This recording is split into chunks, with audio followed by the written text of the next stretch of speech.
that was it's the RESIST project that was looking at providing a knowledge-enabled infrastructure for a research project for the network of excellence, and it happens to be in resilient systems, so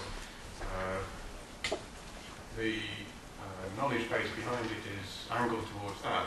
But I think it's sort of interesting once you've got all the open archive and everything available, how do you go about doing stuff with it? There's Google Scholar and there's RNet Miner and all sorts of ways of aggregating these things. This is one of them, and it sits on top of the linking data on the Open Web initiative, and uses a lot of the technologies from that sort of thing. It's a semantic web linked data environment. So I'll just briefly show some stuff, assuming it's all working.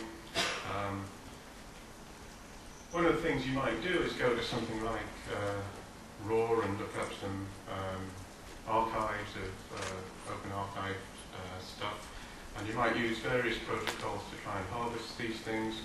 So just during lunchtime, just to see if I could do it, I went off here and then I think I clicked on the University of Twente publications, and then I picked an author from there. And what you'd like to do is find out about what that author's doing. So I did a search on this thing called RKB Explorer, and it showed me some network around the author. So we've harvested a whole bunch of stuff like that. But to move back to it slightly,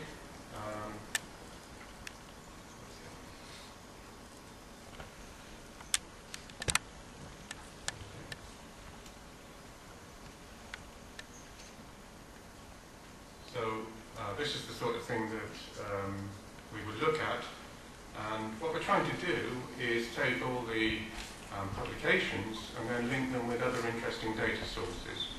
So you might, for example, be interested in who the people are that are related to a project, or let's actually, I'll just click some buttons and you may get a sense of the sort of thing that it doesn't look nice on the big screen when you do that. So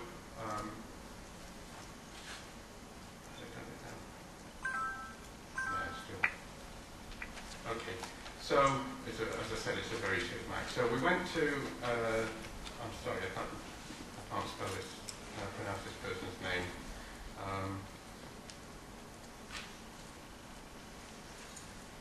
Okay, so this happens to be the project. As you can see, I've now put some publications here. I might be interested in, let's see if it works better again. And I might want to know who the people are associated with that project. Sorry guys, it's not. Okay, let's try one more time. Okay.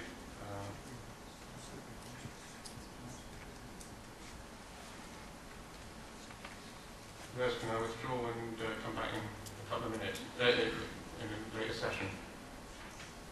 Later on? Yeah. I think it's better that I get it. It's the demo bogus. The demo god's not smiling on us. The demo god's not smiling on me. Okay, right. Let's see if Dave, are the communication gods smiling on us? Yeah. You could time that more accurately. Sorry, Dave. Right.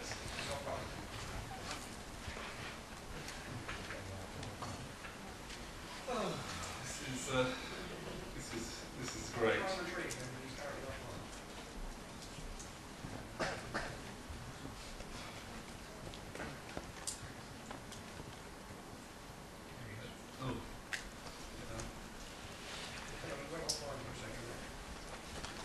Yeah, try it.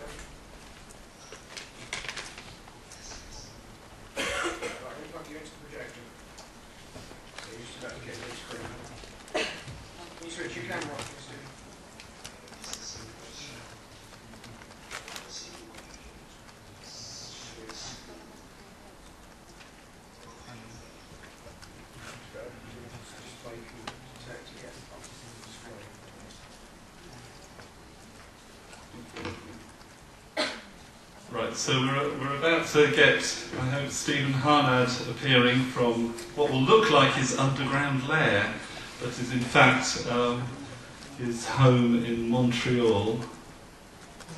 Ready, guys? Show us what you got. Ah, okay,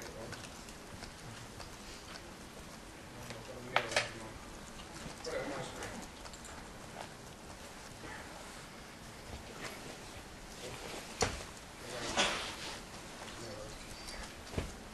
I'm not going to a second. There we go, right. I've got it quiet. You guys okay? Are we nearly there? Right, Stephen, are you there? Hello, can you hear me? Yes, we can hear you.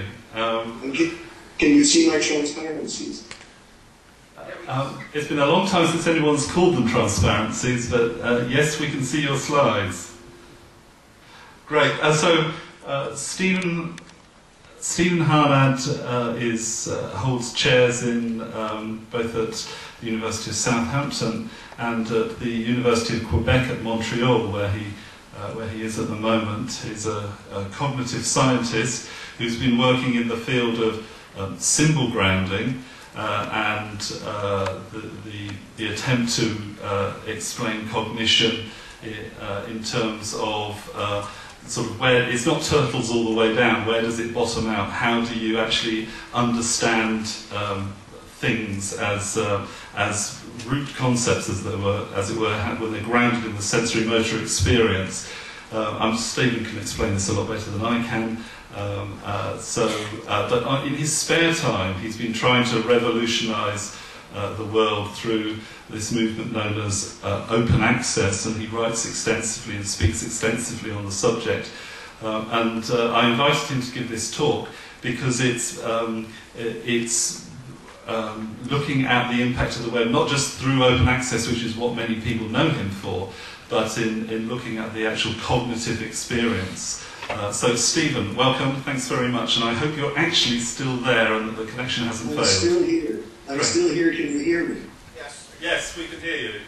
Okay. Now, what I have on my clock is 8:25. I'll assume that I can speak for about 15-20 minutes and then I can field a few questions. Yes, that's great. Thanks very much. Good. Very good. So I'm going to be speaking about scholarly skywriting at the speed of thought. It may be necessary during my talk to stop and restart Skype because it has a tendency to fill up with noise and then it has to be discharged. So please let me know if things are getting noisy or invisible. Just a second.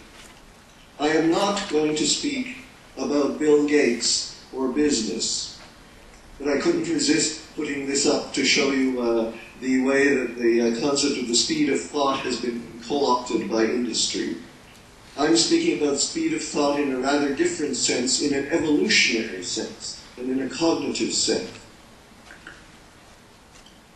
In many ways, language is thinking out loud. If you think about it, other species are capable of thinking, but they can only act. They cannot actually think out loud. We can. I want to put cognition in a more general context. In many ways, all of cognition is the acquisition of